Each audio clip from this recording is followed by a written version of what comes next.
Hello, आप देख रहे हैं दोस्त इन लो। और मैं कोई टीचर नहीं हूँ, मैं कोई कोर्स नहीं करवा रहा हूँ।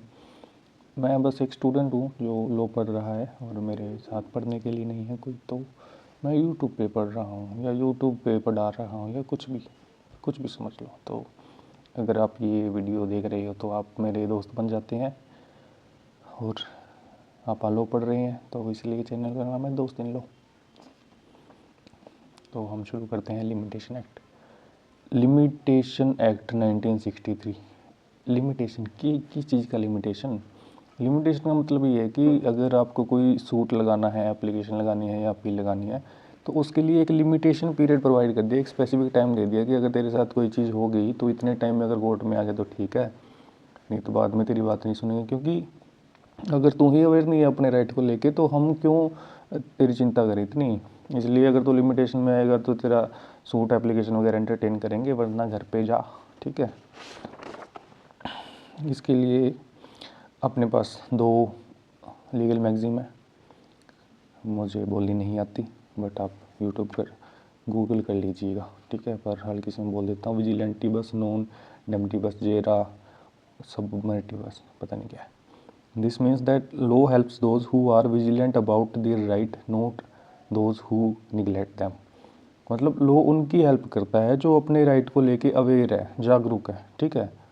उनके लिए नहीं करता जो सोए पड़े हैं, उनकी कोई चिंता नहीं करता लोग। जो जागरूक है, जिसको पता है कि हाँ भाई हमारा राइट है, कोर्ट में जाना चाहिए, कार्रवाई करनी चाहिए जल्द से जल्द, तो लो आपकी हेल्प करेगा। अगर आप सालों बाद आ रहे हो मुँह उठा के, तो लो आपकी हेल्प नहीं करेगा। दूसरी मैगज़ीन है इंटरेस्ट रेपिलिशियन, पता नहीं क्या, उट सीट फिनिस लिटियम। इसका मतलब है कि it is in the interest of state to limit litigation.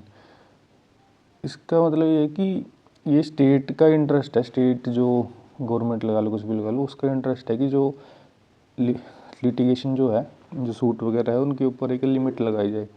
अगर सबको अल्टीमेट टाइम दे दिया गया, भाई चल तेरे साथ आज कोई घटना होगी तो 100 साल बाद आ जाइयो, ऐसे तो सालों बाद आने लग जाएंगे केस, बहुत सारे केस हो जाएंगे इकट्ठे। तो सबको एक टाइम बता दे, भाई अगर आपके साथ कोई घटना होती है तो आप एक पर्टिकुलर टाइम, 1 साल, 3 साल, 10 साल, इतने ही टाइम के अंदर अगर सूट वगैरह लेके आओगे तो ही आपकी बात सुनेंगे, वरना टाटा बाय बाय, घर पे बैठो। ठीक है, तो ये एक लिमिट प्रोवाइड कर रहे हैं, एक टाइम लिमिट अपने को दे रहे हैं, तो इसलिए इसको बोलते हैं लिमिटेशन एक्ट। लिमिटेशन एक्ट 1963, इसका एक्ट नंबर है 36 ऑफ 1963।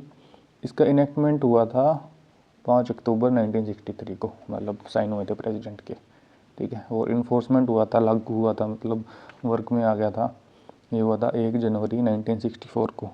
1 जनवरी को एक दूसरा लॉ भी इन्फोर्स में आया था, कौन सा, सीपीसी 1 जनवरी 1909 को इन्फोर्स में आया था, ठीक है। जब ये 1963 के लिमिटेशन एक्ट से पहले हमारे पास और भी लिमिटेशन लॉ थे। सबसे पहले अपने पास 1859 के अंदर आया था, वो अच्छे से काम नहीं किया। फिर उसके बाद 1871 में आया, वो अच्छे से काम नहीं किया। 1877 में आया, नहीं काम किया। 1908 में आया, नहीं काम किया, ठीक है। फाइनली 3rd लॉ कमीशन की रिपोर्ट पे एक ड्राफ्ट वगैरह तैयार हुआ और वो अच्छा लगा सरकार को, लोकसभा को, राज्यसभा को, तो वो पास हो गया। और पास कब हुआ था, 5 अक्टूबर 1963। ओके, अब इसके अंदर 5 पार्ट है, इसके अंदर कोई चैप्टर नहीं है, इसके अंदर 5 पार्ट दिए गए हैं बस, ठीक है। 32 सेक्शन है, असल में तो लास्ट वाला रिपील हुआ पड़ा है, तो 31 ही सेक्शन है।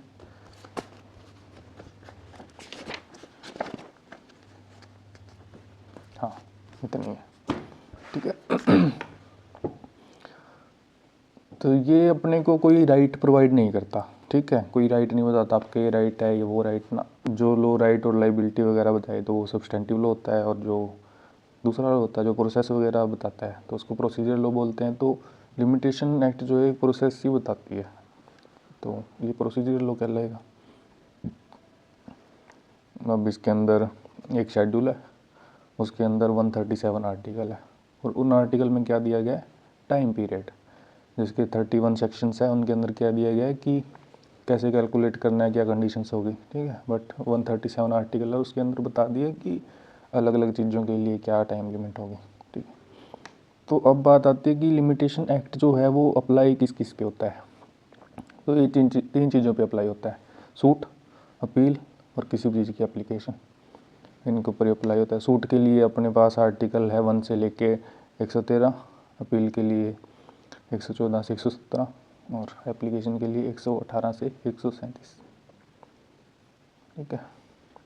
और ये मतलब कि ये तीन चीज़ें जो है, सूट, अपील और एप्लीकेशन, अगर ये फाइल करनी है तो इनके लिए लिमिटेशन पीरियड है कि एक पर्टिकुलर टाइम आपको दिया है, आप इसके अंदर आओ, आपकी एप्लीकेशन, सूट, अपील को एंटरटेन करेंगे।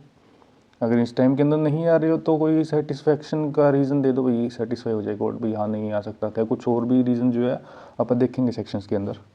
बट मतलब इनके ऊपर अप्लाई होता है। और किन पे अप्लाई नहीं होता, तो फंडामेंटल राइट के लिए कोई पिटीशन लगती है, रिट की पिटीशन के ऊपर, ठीक है। कोई डिपार्टमेंटल प्रोसीडिंग होगी, मतलब किसी भी डिपार्टमेंट की जो इंटरनल प्रोसीडिंग्स होगी, उनकी टाइम लिमिट की बात नहीं करता। ये सिर्फ सूट, अपील और एप्लीकेशन से ही डील करता है।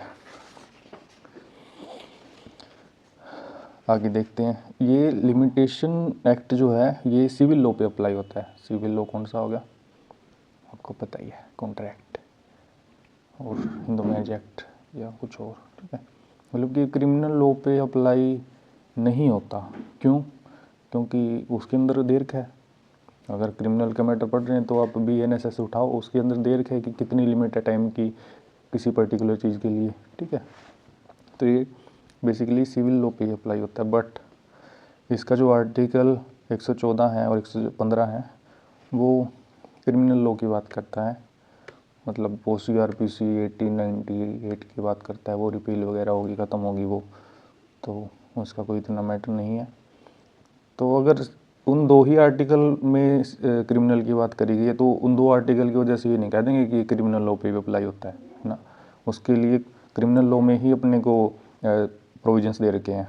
अगर क्रिमिनल लॉ देखना है तो सेक्शन 514 के अंदर इसका लिमिटेशन पीरियड दे रखा है। तो ये बेसिकली सिविल लॉ के ऊपर अप्लाई होता है।